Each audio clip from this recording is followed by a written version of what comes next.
anunciado que ha hecho públicas. Clasificación B, bajo supervisión de un adulto.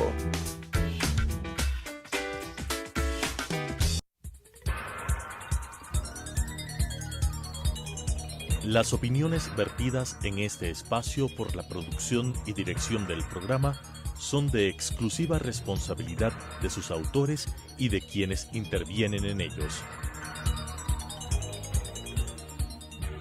Telesucesos Canal 29 UHF presenta El Estado de la Nación, un espacio para hablar sobre la coyuntura política del país de forma crítica e independiente, con Juan Carlos Calderón. El Estado de la Nación. De los fondos o las inversiones del ISPOL. Esto equivale casi a una tercera parte de las inversiones de ISPOL, que ascienden a 1.500 millones de dólares. Según la investigación, se señaló que una persona, en nombre de dos empresas, habría canjeado bonos a cambio de los papeles de ISPOL entre los periodos del 2014 al 2017, es decir, en el gobierno anterior, y que estos papeles no aparecen ya en próximas ediciones, en que ya se darán más detalles sobre esta situación. De alguna manera, lo que se ha puesto a pensar la gente, sobre todo los policías en servicio activo, los policías en servicio pasivo, que son cerca en conjunto de unas 80,000 personas y familias. Ha dicho la ministra que no vamos a permitir que desaparezcan estos recursos, vamos a identificar a los responsables de que estos recursos se hayan puesto en riesgo, a pesar de la gravedad de lo que hablamos. La jubilación de los policías y todas las prestaciones están garantizadas, dijo la ministra. Hay una ley que obliga al Estado a garantizar todo lo que adeude, pero escúchese bien, si es que no se recupera, si es que efectivamente se ha dado una estafa, la desaparición, prácticamente 500 y pico de millones de dólares de los fondos del ISPOL, se ha asegurado que si no son recuperados, el Estado debería responder por las jubilaciones de los policías, y es decir, el Estado que somos todos nosotros. Hay una ley que precisamente garantiza que estos fondos de jubilación no pueden desaparecer, que tienen que ser atendidos, y lo reconocerá el Estado. Entonces, eso es lo que está en juego, nada más ni nada menos. Continúan las investigaciones. Las operaciones fueron realizadas en los años 2014, 2015 y 2016 y tienen tres cosas en común, cita el diario El Universo. Son operaciones swap. Fueron realizadas por un personaje llamado Jorge Cherres Miño, quien es el representante legal de ambas empresas domiciliadas en Panamá, y son custodiadas estas operaciones por la empresa DC Vale, a la cual la Superintendencia de Compañías ha puesto una demanda penal que se convierte, de bancos, en el custodio de la contraparte, la compensación que tenía que recibir la Policía Nacional. En estas operaciones, el ISPOL se comprometió con una empresa privada a intercambiar bonos de la deuda ecuatoriana que estaban en poder del instituto, del ISPOL, y a cambio esta empresa le entregaba otro tipo de documentos. Supuestamente ganaba el ISPOL con estos nuevos documentos, y en la primera operación el ISPOL entregó 327 millones de dólares a esta empresa, y esta empresa le garantizó que estos bonos iban a ser compensados como notas globales sobre bonos de la deuda ecuatoriana. Y la segunda operación se dio en el transcurso de estos siguientes 3 años en pequeñas cantidades que en total sumaron 205 millones por la compra de bonos de la deuda ecuatoriana. Así fue que el ISPOL compró bonos de deuda ecuatoriana, pero no el Estado a través del Ministerio de Economía y Finanzas, sino a través de una empresa privada con un pacto de recompra y de valor nominal. Esto es una situación sumamente grave que se ha develado esta mañana por parte de las principales autoridades de la Policía Nacional. De otro lado, estamos pendientes, que vamos a conversar con ello, a profundizar en el tema con el doctor Marcelo Aguilar, epidemiólogo, médico tropitalista, PhD en los temas precisamente de epidemias tropicales, y quien ha estado muy de cerca siguiendo paso a paso el desarrollo de esta pandemia y de las acciones gubernamentales y también locales en este tema. Estamos ya en línea telefónica con el doctor Marcelo Aguilar. Buenas tardes, doctor.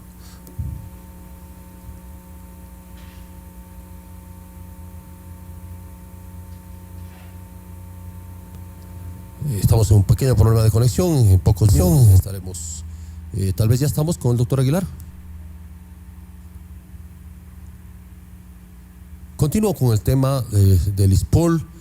La ministra dijo que investigábamos estas operaciones, pero sobre todo le ponemos fin a este mecanismo en el que aparentemente las operaciones se desarrollaban con normalidad y cuando llegaba el día del vencimiento le volvían a entregar al ISPOL más papeles que tampoco se encuentran en poder del instituto, sino que decían, le pago y va a estar custodiado por esta empresa llamada Decebale. Con los cambios realizados en esta administración, o sea, en la nueva administración, se les informó a los personeros, a estas personas de Decebale, que no se seguirían recibiendo papeles en pago y se deberían cumplir con las obligaciones de entregarle dinero al ISPOL como rendimiento de sus inversiones, y ahí las cosas se agravaron, dijo la ministra. Empezaron a preocuparse y ya cayeron en mora. Están vencidos los pagos por $100 millones en este momento, es decir, que todavía, es más, tienen que cobrar. Están los pagos vencidos en este momento, explicó María Paula Romo. Durante la investigación, dijeron las autoridades, Decebale respondió con evasivas, luego dijo que tiene bonos, luego que no tiene los bonos, sino notas globales, y luego dejó de responder al ISPOL, que pidió a la Superintendencia de Compañías que intervenga Decebale, y la entidad de control lo hizo un mes más tarde, este viernes 18 de septiembre.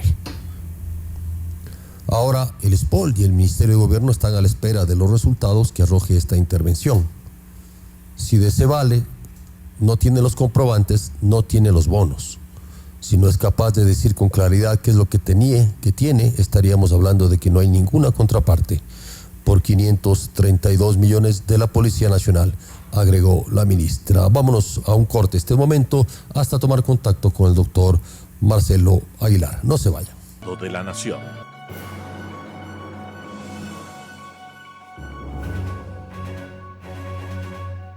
En el noticiero Telesucesos, este lunes 21 de septiembre tendremos... Atienda.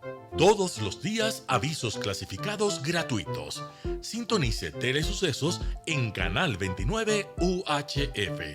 Al inicio de cada programa, un segmento de 5 minutos. En el transcurso del día, dentro de nuestra programación y durante 60 minutos, de 8 a 9, y su reprise de 17 a 18 horas, de 22 a 23 horas. Tu anuncio saldrá durante 2 semanas dentro de nuestra programación regular. Avisos clasificados gratuitos por Telesucesos. El Estado de la Nación. 18 horas con 13 minutos. Gracias por continuar con ustedes, con nosotros. Este momento sí ya estamos en contacto con el doctor Marcelo Aguilar. Buenas tardes, doctor Aguilar. Buenas tardes, Juan Carlos. Saludos a toda tu audiencia. Muchas gracias, doctor Aguilar. Quizá una primera pregunta y de cajón que tiene que ver con el tema de la pandemia es que, según información que se ha podido recoger por agencias internacionales, si bien se reconoce un brote de la enfermedad quizás en mayor cantidad de lo que ocurrió en los meses de marzo, abril en Europa y acá también en Ecuador en los meses subsiguientes, al parecer hay menos letalidad en el virus.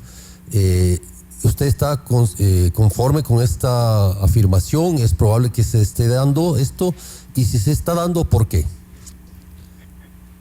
No necesariamente por la letalidad del virus, sino por diversos fenómenos epidemiológicos que deben ser analizados de distinto modo. Por ejemplo, al comienzo de la pandemia se conocía poco del manejo de la enfermedad, se suponían una serie de medidas que se recomendaron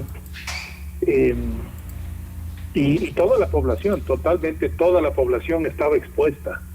Entonces, si analizamos los primeros momentos de la pandemia, como lo que ocurrió en Guayaquil, como lo que ocurrió en Italia, lo que ocurrió en Nueva York, ¿qué es lo que se observó? Hubo una transmisión masiva, la mayor parte de la transmisión ocurrió en la mitad de la población de adultos y adultos mayores, pero los más afectados fueron los adultos mayores, personas que son mucho más susceptibles, personas que tenían enfermedad, Entonces, esos murieron primero. En estos momentos, cuando, digamos así, esa población que era más susceptible ya falleció, la transmisión está ocurriendo en grupos que son más jóvenes, son grupos que tienen mejores condiciones de resistencia al virus. Entonces, la historia natural de la ocurrencia de esta enfermedad en los más jóvenes y más resistentes es que es una enfermedad más leve y la sobrevida es muchísimo mayor. Entonces, es el momento epidemiológico de quienes están afectados. Eso por un lado.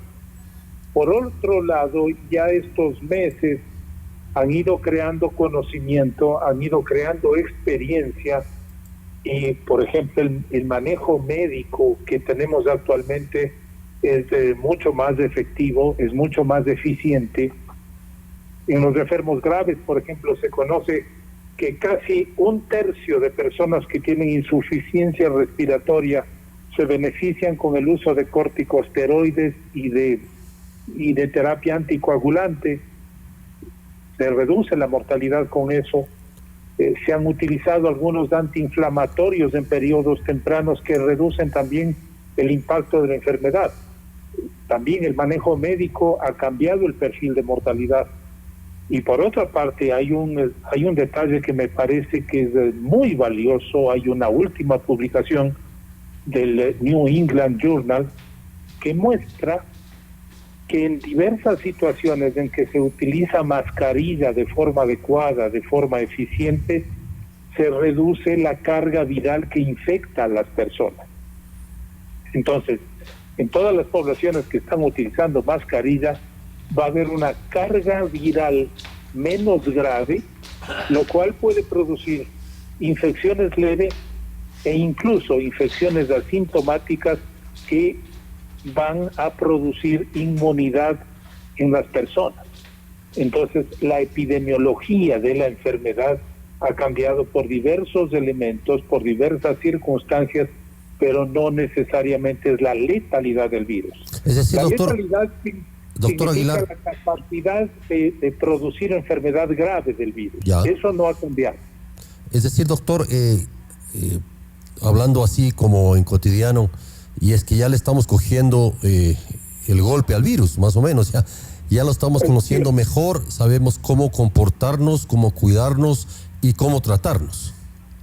Ciertamente desde la experiencia que llevamos de 6 meses de pandemia ha ido creando una serie de conocimientos, una serie de experiencias, y la gente también va aprendiendo a convivir con esto, con la necesidad de movilizarse, de reactivar económicamente.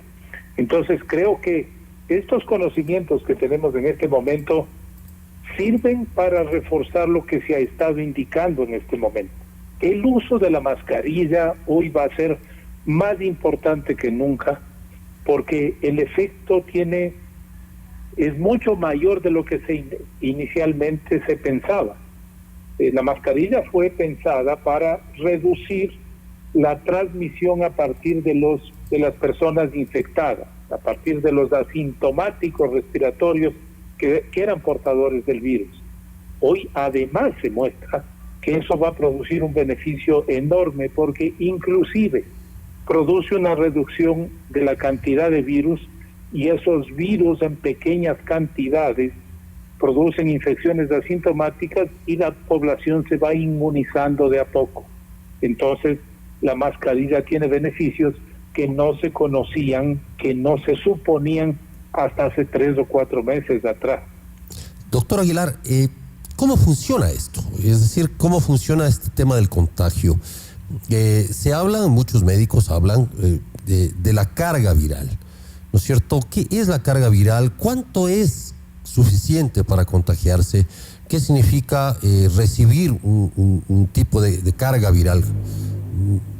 La carga viral no es otra cosa sino el número de partículas virales que pueden ser expulsadas a partir de una persona que esté infectada. Uh-huh. Mientras más alta es la carga viral, si tenemos 10, 15,000, 20,000 partículas virales, 40,000 copias, que hay gente que puede tener incluso de forma asintomática, la infección para quien recibe esa cantidad de virus le va a producir una enfermedad mucho más grave, porque el número de virus que están ahí van a replicarse muy rápidamente. Pero si en vez de recibir 40 copias, recibe 5 o 4, va a ser una infección muy leve, el sistema inmunitario de la persona va a reaccionar de mejor modo y la infección va a ser leve o va a ser asintomática. Entonces, reducir la carga viral es fundamental para reducir también la gravedad de la enfermedad. Ahora, aquí hay un fenómeno social, cultural, evidentemente, que como ya lo señalábamos hace ya varios meses, el virus, la enfermedad pasó desafortunadamente a segundo plano, incluso a tercer plano de las noticias, y fue reemplazado por las denuncias de corrupción, fue reemplazado por algunas otras cosas, y ya como que la gente se acostumbró, y muchos hablan de un relajamiento. Se habla en Europa, se habla en Ecuador, se habla en Guayaquil, en Quito, de un relajamiento. Sin embargo, es inevitable, doctor Aguilar, que la gente, como se mencionaba también, pierda sus hábitos o más bien es mucho más fácil que conserve sus hábitos de estar juntos. En ese sentido, es mucho mejor, de alguna manera, advertir, prevenir, educar sobre cómo convivir con el virus, y en este plano, al parecer, tampoco las autoridades están ejerciendo su papel en este sentido.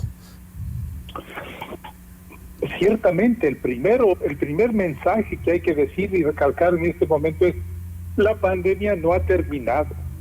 En el caso del Ecuador, en este momento estimamos que pueden haber entre 13 y 15 millones de personas todavía, de los 17 ecuatorianos, que no han sufrido la infección. O sea, la mayoría de personas son susceptibles a la infección. Cuando se retoman las actividades del modo que estamos haciendo, que son la gran mayoría, son pocas actividades que quedan restringidas, la posibilidad de contacto social es mayor, hay mayor movilidad y necesariamente va a haber mayor transmisión, a pesar que se tomen todas las medidas. Entonces, es el momento de reforzar la información, de decir: el virus sigue circulando, hoy más que nunca debemos cuidarnos. Lastimosamente, la falta de una información adecuada, la falta de un plan de comunicación asertivo. Fíjate, Juan Carlos, que hace un mes más o menos, con nuestros estudiantes de la Universidad Central hacíamos una evaluación, y 40% de personas que llegaban a algunas unidades de salud de Quito no sabían cómo se transmite el COVID-19 y cómo se previene el COVID-19, ya 6 meses después. Entonces, la información no ha llegado. Es el momento, entonces, de emprender en campañas de comunicación y decir: primero, la pandemia está en curso, el riesgo es más alto que nunca, y hay que tomar las medidas preventivas de la forma más rigurosa posible. Y hay un detalle: en esta última semana se ha incrementado el contagio en Quito. En este momento estoy viendo el geoportal del Instituto Geográfico Militar, y hoy, en este momento, las camas de terapia intensiva de COVID están llenas al 100%. Entonces, es una situación crítica que ya no está siendo posicionada por las autoridades ni por la sociedad, y creo que es importante llamar la atención en este sentido.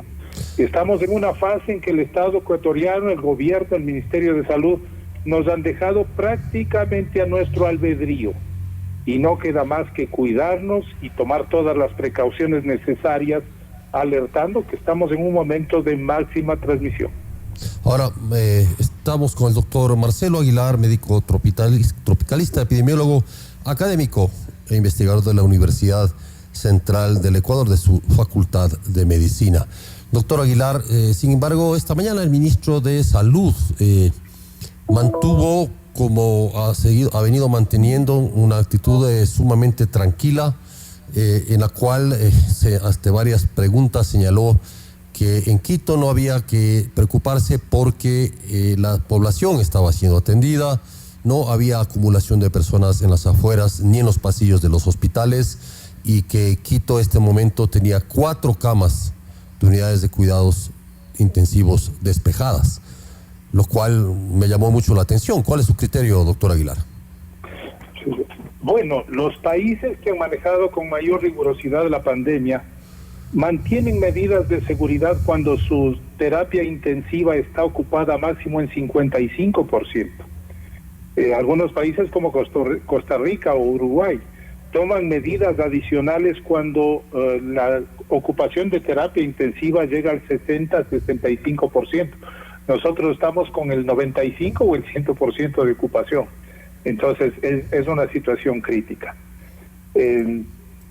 No entiendo ese tipo de actitudes cuando tenemos una situación que los propios datos oficiales, yo estoy refiriéndome al geoportal del Instituto Geográfico Militar, la cantidad de fallecidos que tenemos por exceso, 34,000 personas, y de ver la conducta social que ha habido en Quito. Hoy varios medios de comunicación han difundido la cantidad de aglomeraciones que ha habido en Quito, pues estamos simplemente frente a un escenario que anuncia un resurgimiento, un rebrote epidémico para los próximos días. Y creo que lo más importante en eso, cierto que es importante guardar la calma, pero no una calma que nos desactive. Es importante guardar una calma que oriente. Hay que decir, sí, vamos a trabajar, pero hay que tomar las medidas preventivas en este caso, y yo advierto que los próximos días en Quito vamos a tener situaciones complicadas. En ese sentido, doctor Aguilar, parece que Quito y también el Ecuador ha dejado de hablar del tema de las pruebas, de los seguimientos epidemiológicos, de los cercos epidemiológicos. No se tiene mayor información en realidad, salvo personas interesadas, o digamos esta información no llega a la población, de cómo se está actuando, por ejemplo, en los barrios.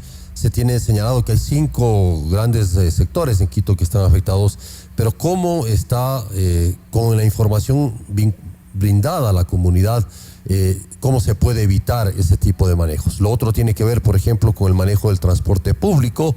Vemos ahí que efectivamente los vehículos de transporte urbano, sin ningún control, como siempre, han llenado su pasaje, han llenado sus vehículos hasta la bandera, y la gente está, aunque muchos con mascarillas, pero uno encima de otro. ¿Esto puede también generar mucha mayor infección, doctor? El primer punto es que yo advierto que todos los otros temas que han sido de interés en este tiempo, la campaña electoral, la corrupción, todos los otros temas, como ha sido señalado, desplazaron del primer lugar a la pandemia y han dado una cierta sensación de normalidad.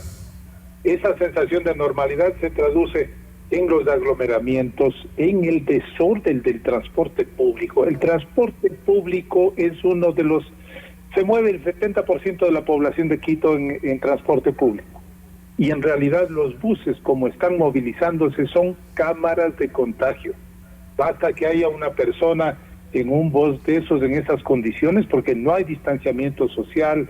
Yo no veo absolutamente ninguna medida de prevención.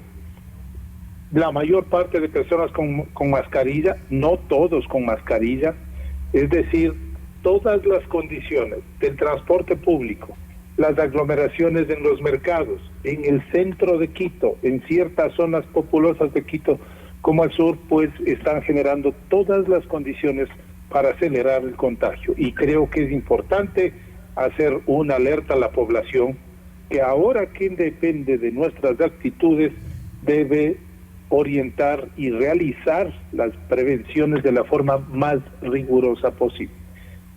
Muchos mencionaban, doctor Aguilar, los beneficios que tiene la ventilación, es decir, que hay ahí una consideración fundamental, es decir, por ejemplo, que los buses al menos vayan con las ventanas abiertas, o que se exija eso, ¿no es cierto?, de los choferes, de los transportistas, o en un sector cerrado, en un sitio cerrado, uno pueda tener una ventilación adecuada. Sin embargo, al parecer, el gobierno lanzó una canción que se llama Yo me cuido, pero en esa canción tampoco se explica cómo uno debe cuidarse.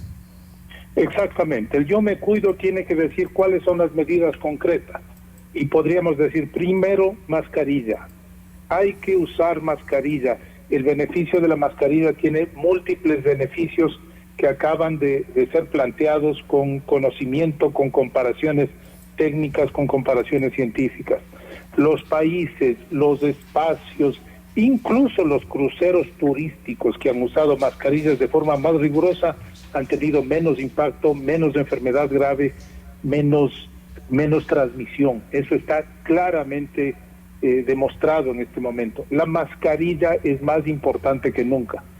El lavado de manos, el uso de gel desinfectante, cuando estamos en el transporte público, el gel desinfectante es importantísimo, y en la medida de lo posible el distanciamiento social en las condiciones que estamos.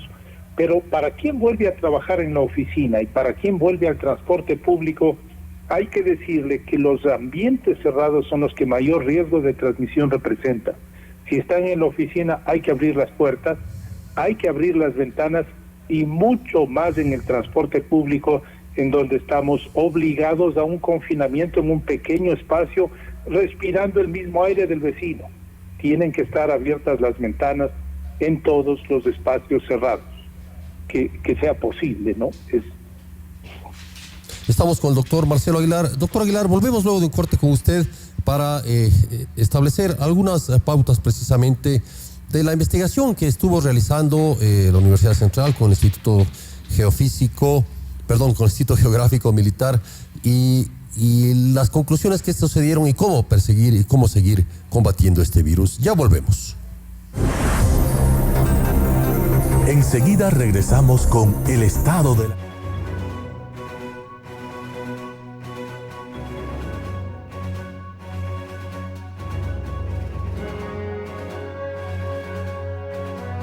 Atienda.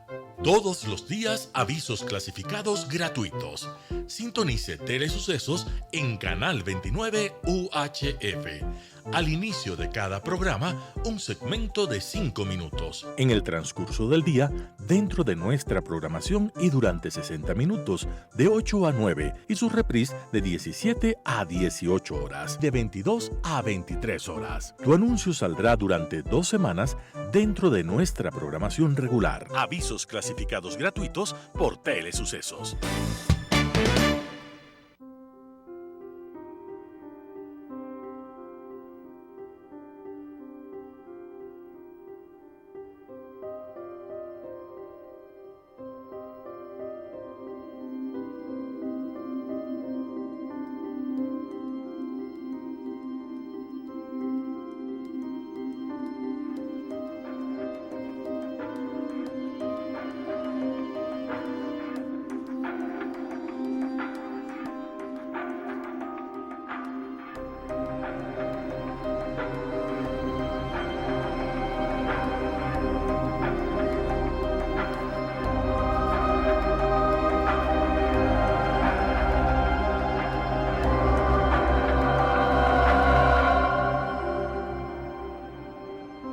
El Estado de la Nación.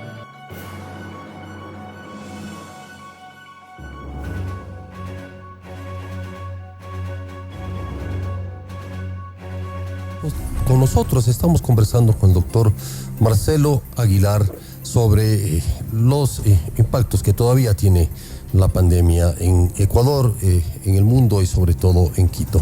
Doctor Aguilar, mucha gente confía en que sea la vacuna, porque estamos llenos de información al respecto, o una probable vacuna la que de alguna manera termine con esta pesadilla que ya se ha convertido la situación de miedo, de temor en el manejo de la pandemia.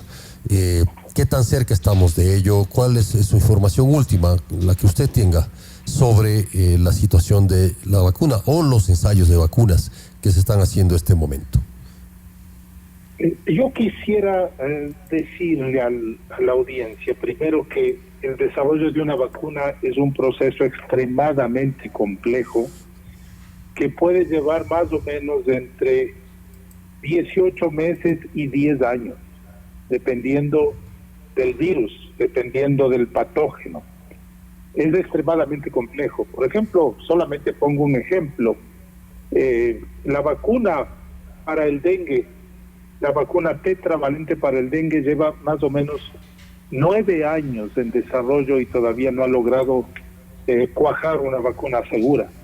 Lo que estamos viendo en el mundo en este momento es una carrera contra reloj. Ha habido un despliegue tecnológico, investigativo, financiero extraordinario para lograr una vacuna, pero no había una vacuna previa para un coronavirus. En el caso del año 2009, cuando tuvimos el H1N1, se desarrolló una vacuna porque ya había la tecnología para hacer la vacuna para la influenza. Se hizo una vacuna para una nueva cepa de influenza, pero no era una vacuna nueva. En este caso es una vacuna distinta frente a un virus que es tremendamente agresivo. No es un virus cualesquiera, causa una serie de secuelas, causa afectaciones multiorgánicas de distinta naturaleza, es extremadamente difícil. Más o menos hay 9 proyectos en este momento que están ensayando ya vacuna en la población. Hay dificultades, hay tropiezos, hay ciertos temas de seguridad que no pueden ser obviados de manera alguna. ¿Qué significa la seguridad? Hay 2 elementos que son cruciales en el desarrollo de la vacuna. Uno es la efectividad, que significa que si le administramos la vacuna a una persona, esa persona va a desarrollar inmunidad y va a quedar protegida contra el virus. La otra es la seguridad, que implica que la persona que recibe la vacuna no tenga efectos indeseables o no desarrolle una enfermedad. De seguridad es el tema más complicado y requiere múltiples observaciones muy rigurosas que no pueden ser obviadas. Si es que todo va bien, al menos habrían 4 o 5 proyectos que podrían tener una vacuna razonable, digo razonable, que produzca inmunidad. Todavía no sabemos si es que será una dosis. Hay que mirar cuánto tiempo dura la inmunidad que produce la vacuna, si serán 2 dosis al año, 3 dosis al año, eso aún está por ver. Entonces, en esa perspectiva como estamos hoy, y sobrepasando esa situación de show mediático que han hecho algunas potencias como Rusia, China, Estados Unidos, yo ya tengo la vacuna, ya vamos a vacunar a las personas más próximas, Putin vacuna a su hija, en fin, de ese show que tiene motivos más geopolíticos y de política interna en cada uno de los países, hasta que tengamos una vacuna segura en la población, yo estimo que no tendremos que pasar al menos un año. Entonces, en situaciones como del Ecuador y de América Latina, creo que debemos proyectar y trabajar con los instrumentos y las medidas que tenemos a mano, porque en el mejor de los casos podremos tener vacuna a finales del 2021. Es decir, lo que tenemos hoy son medidas preventivas que debemos aplicarlas con la máxima rigurosidad posible. Ahora, y exigirlas. Doctor Aguilar, es fundamental entender eso, porque al parecer esa es la realidad. Y sin embargo, si vamos a pensar que todo el 2021 todavía estaremos esperando una vacuna efectiva, ¿cuál es la situación del Ecuador desde su experiencia?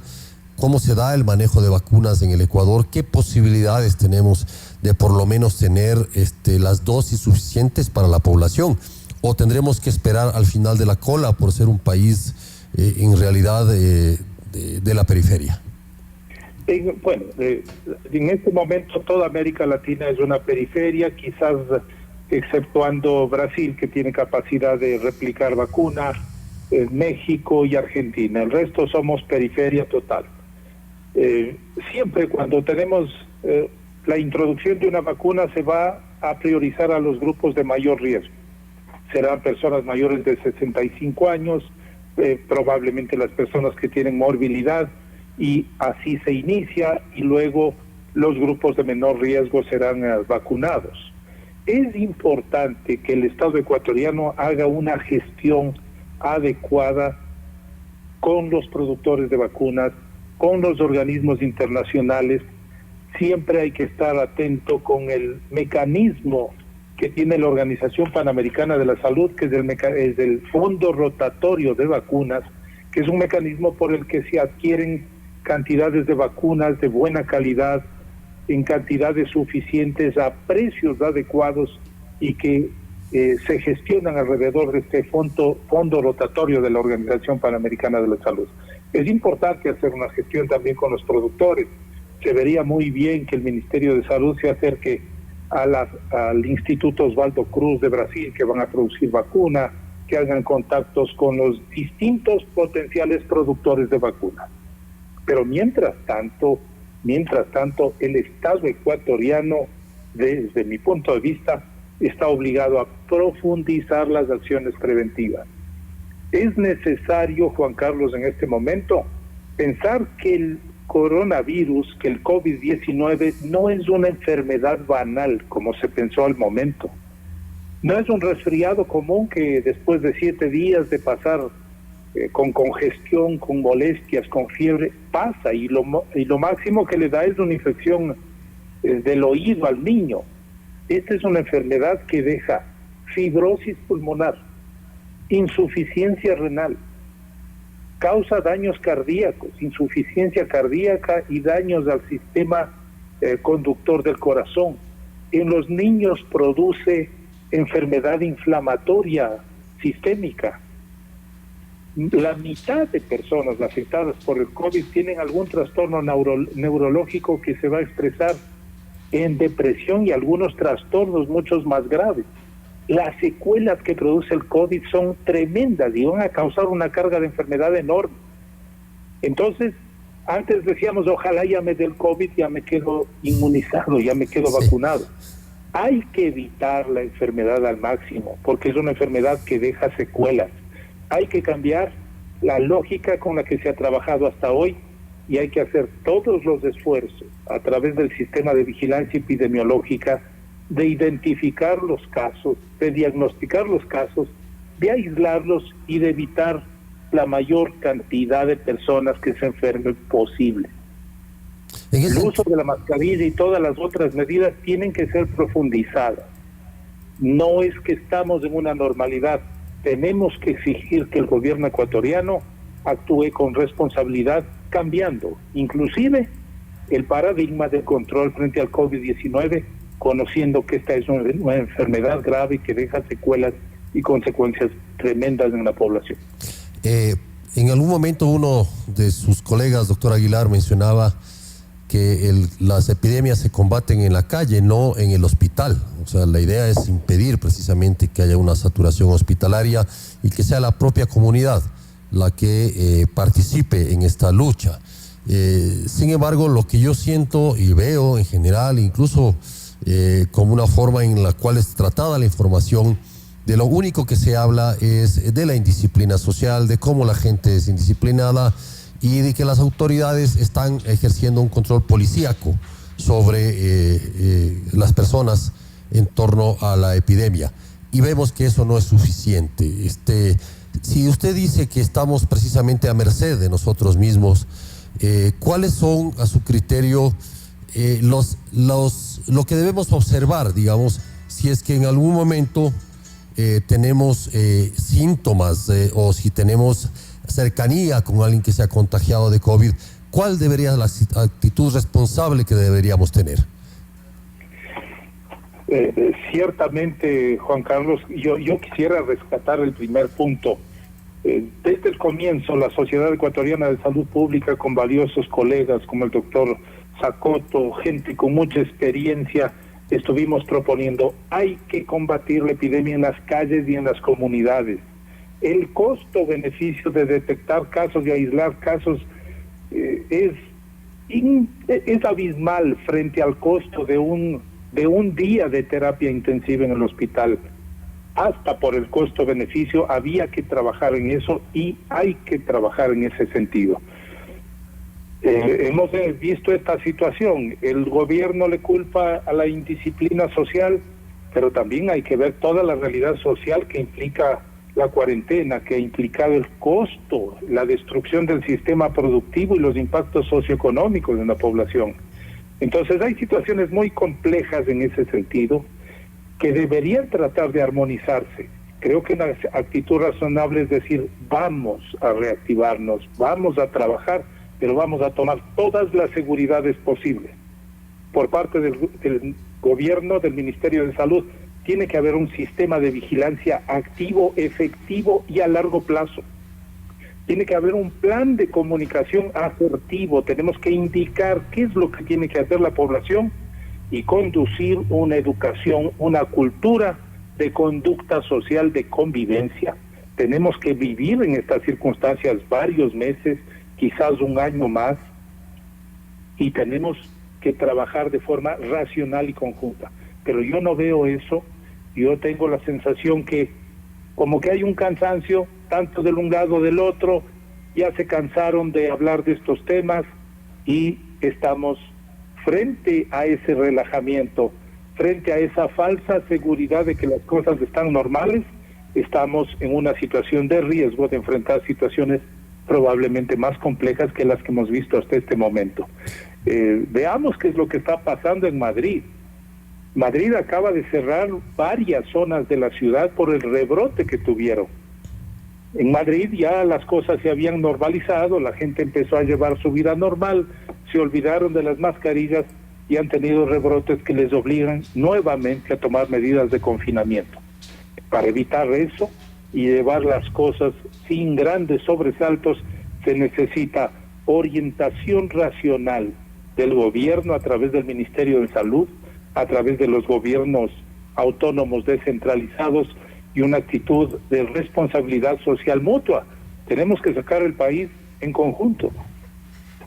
Doctor Aguilar, usted dice que ya se han cansado, mucha gente no quiere saber nada de esto. Efectivamente, llevamos, de lo que llevamos en la epidemia, más de 6 meses, hablando de lo mismo todo el tiempo y al parecer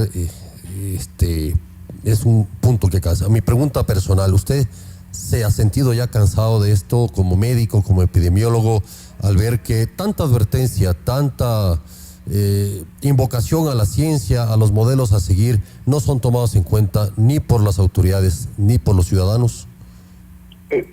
Ciertamente, yo creo que hay un agotamiento porque yo diría el sector académico, muchos de nosotros que hemos estado trabajando como voceros, hemos hecho un enorme esfuerzo de educación a la comunidad. Yo diría que la comunidad ha sido muy receptiva en algunos aspectos. Para quien uno puede llegar, ha habido una receptividad importante.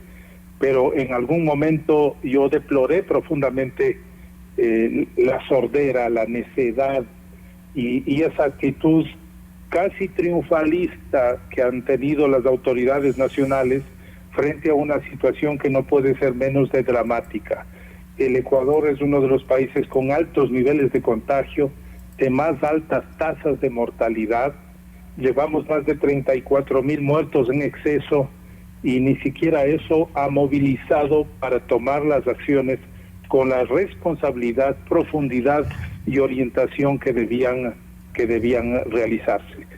Ciertamente que llega un agotamiento en un momento que frente a las autoridades, principalmente frente a las autoridades. Yo creo que la sociedad, la comunidad tiene una actitud, cuando se habla con claridad, cuando se habla con transparencia, creo que la comunidad es receptiva y en ese sentido educar a la comunidad creo que es un esfuerzo que vale la pena seguirlo haciendo, porque esto no ha terminado y vamos a enfrentar situaciones aún más complejas más adelante.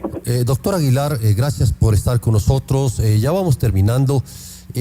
Alguien mencionó que en las actuales circunstancias, a pesar de que uno intente evitarlo, es mucho más fácil ganarse la lotería que evitar o que no contagiarse. Es decir, que nos vamos de alguna manera a contagiar. Por cierto, casi que inevitable, a pesar de que en algún momento. ¿Qué debe hacer un ciudadano común en este momento, personas que nos escuchan, ya en el plano de la clínica, de lo clínico, si es que en algún momento, como le decía, siente que tiene síntomas o siente que ha estado en contacto, sabe que ha estado en contacto con una persona contagiada? ¿Qué es lo primero que debería hacer y cómo debería actuar? Primero, si es que una persona considera que ha estado en riesgo o en contacto con un enfermo, tiene que observar algunas cuestiones fundamentales. Primero, tomar todas las medidas de prevención, distancia social, uso de mascarilla e higiene. Aún en la casa, ¿no? Aún en la casa, porque mire, una persona que esté contagiada, aunque sea sintomático, el primer espacio de transmisión que va a hacer es su casa, es su hogar. Si está en esas condiciones, siga usando mascarilla incluso en la casa, hasta que sepa exactamente si está o no está contagiado. Observe si aparecen síntomas. Los síntomas más frecuentes del COVID son fiebre, malestar general, tos seca, pérdida del olfato, pérdida del gusto y puede haber algún trastorno gastrointestinal, principalmente diarrea. Ese es el cuadro que aparece así. ¿En qué momento aparecen estos cuadros? Si ya se da el contagio. Los primeros síntomas van a ser malestar general, un poco de tos seca, y en los 3 a 4 días siguientes aparece pérdida del olfato y pérdida del gusto. Esos son muy sugerentes y muy asociados con la infección. En esos casos hay que, si es que la sintomatología es leve, si es que no hay falta de aire, si no hay problemas respiratorios, puede mantenerse en casa aislado. Puede mantenerse en casa guardando la distancia con las personas que lo atienden, guardando todas las medidas de higiene y seguridad. Pero si aparecen síntomas como falta de aire, como se siente gravemente enfermo, hace fiebre muy importante, pues en esos casos hay que buscar servicios de salud para que sea evaluado de la forma adecuada. Cuando aparecen estos problemas respiratorios, hay un síntoma que se llama de hipoxia silenciosa. Significa que la persona está con falta de aire, está oxigenando mal, pero no le da sintomatología. Eso causa en las personas mayores, en las personas que tienen alguna enfermedad concomitante, muerte súbita. Entonces hay que tomar en cuenta siempre que los mayores de 65 años son personas que desarrollan formas más graves, y los que tienen enfermedades debilitantes como enfermedad cardíaca, problemas pulmonares, insuficiencia renal, insuficiencia hepática, diabéticos graves, son personas que van a desarrollar cuadros mucho más graves.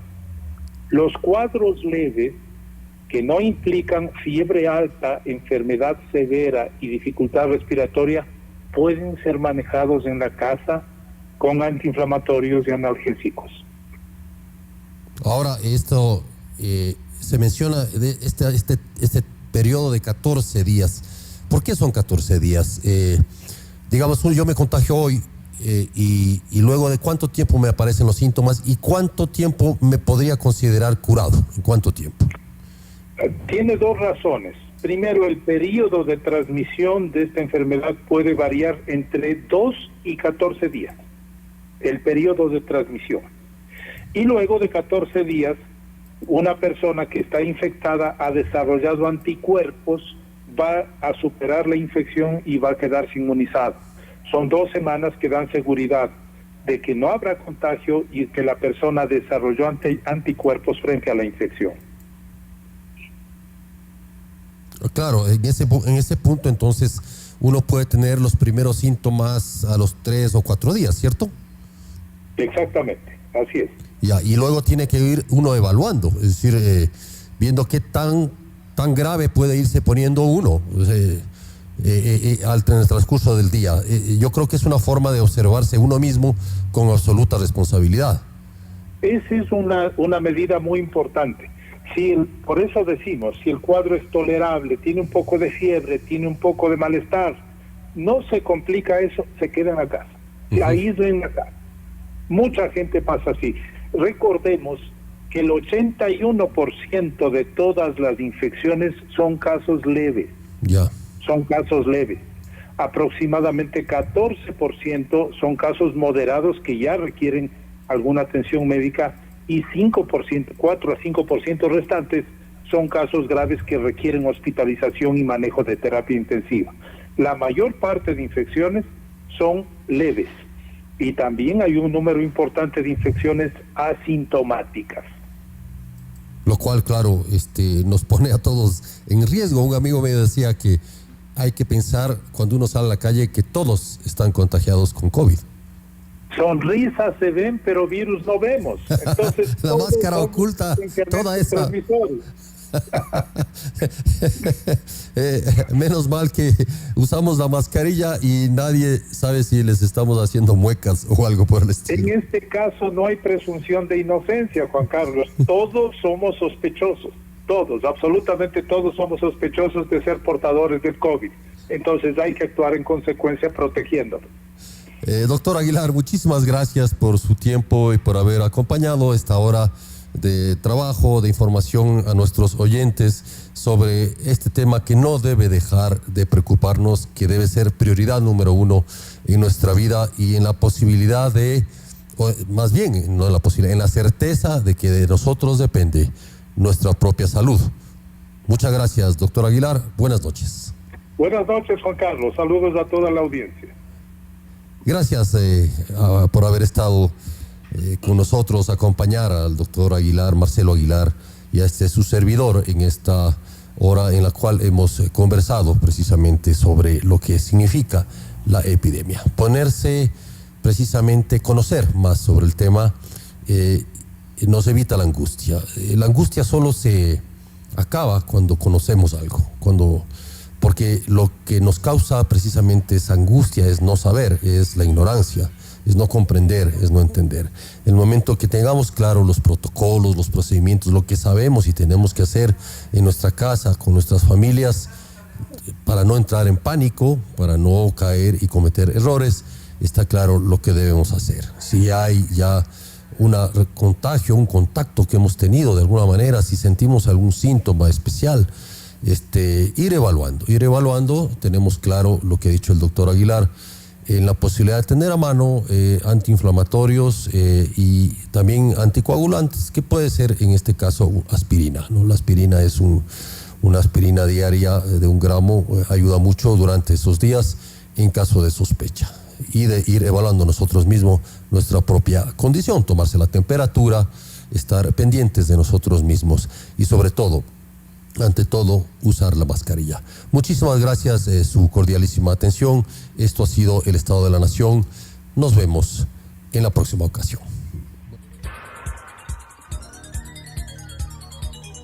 Las opiniones vertidas en este espacio por la producción y dirección del programa son de exclusiva responsabilidad de sus autores y de quienes intervienen en ellos.